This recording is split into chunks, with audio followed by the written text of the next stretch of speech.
So now jumping into the state side, this is your NY 201 page 1. This is the first page of your New York resident income tax return.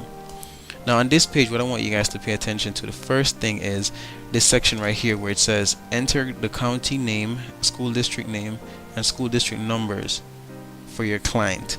Now what this relates to is where your client lives.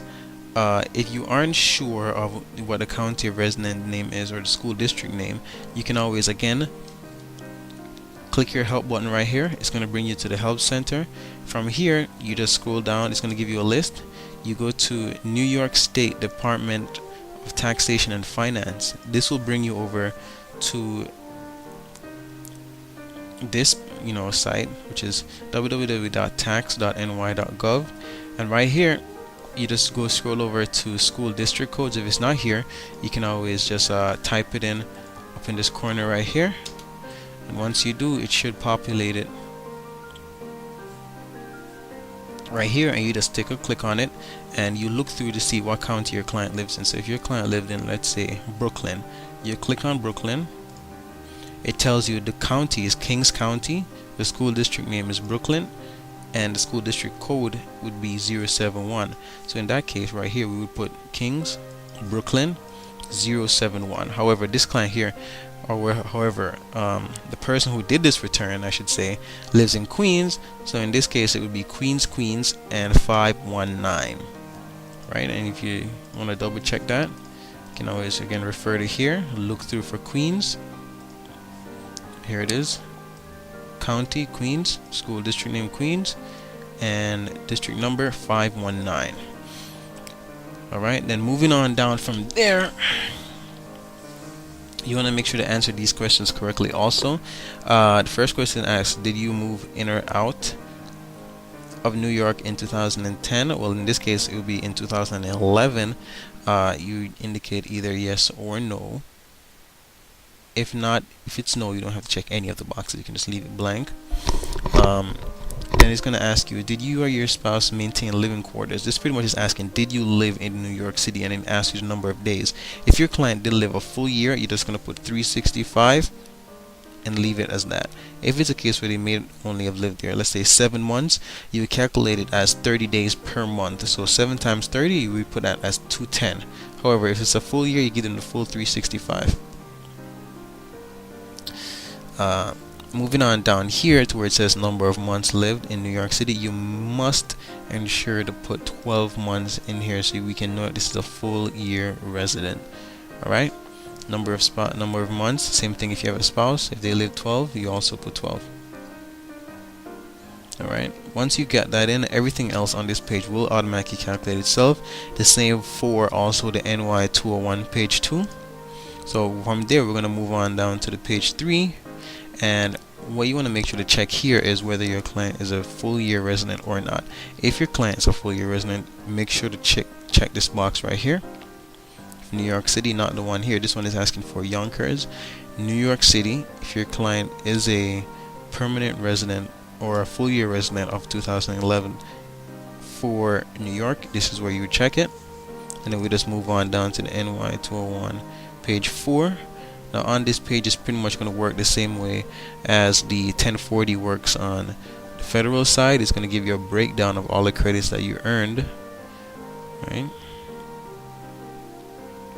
It tells you the amount you either overpaid or the amount that you owe to the state. In this case, this person is getting back 2276. It could be a case where you owe. If you do, it would pop up right here. It's going to ask you, do you want to electronically file this return? You can either indicate yes or no. Alright, here you double check to see, do you want to do direct deposit, direct withdrawal, whatever the case may be. In this case, this person is having the state mail the return to them. In most cases, this is a pretty inconvenient choice. You want to always tell your clients, if they have a bank account, it's much more convenient to do it this way, because again, you get your money a lot faster with a lot less problems. Alright, if your client does want a direct deposit and they want to direct deposit it into the same account they use on the federal level, they can just check this box right here and it would automatically go in there. If they want it to be deposited into a different account, they would have to check this box and put in the new routing number, the new accounting number, checking, savings, etc., etc. Alright, and then they'd have to re-enter it right here, routing and account. Alright, so that's pretty much it as far as the NY 201 page 4 is concerned. Now, if you guys remember earlier when I told you the American Opportunity Credit, the education credit qualifies both on the federal and on the state level. So if your client does qualify for the American Opportunity Credit, you want to make sure to fill out their NY 272 as the claim for college tuition credits or itemized deduction. So on this form, what you want to make sure to do is this section right here where you see, is your student claim as a dependent on your return? Again, you double check if it is, yes or no. If it's the client himself, then you wouldn't, that would be no, because they know client's not a dependent of itself. Alright, it's going to ask you for the EIN of the college or university. This can be found on the tuition statement itself that your client should present to you. If your client does not have the tuition statement with the EIN number on it, this person has to be incomplete, and they have to come back to you with that form with the actual EIN number. Because if they give you an incorrect number, or if the number is missing, this return will get rejected and it will give you a lot of problems. So you want to make sure that they bring to you that tuition statement showing you all the information that you need. From here, you're going to put it on box E. You have the name of the college, so you're going to put if it's York, if it's Queens, if it's LaGuardia, whatever the case may be. You just put it right here.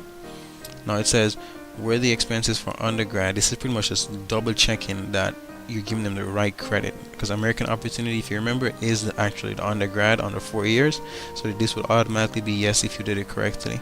Now it says amount of qualified college expenses would be $6,500.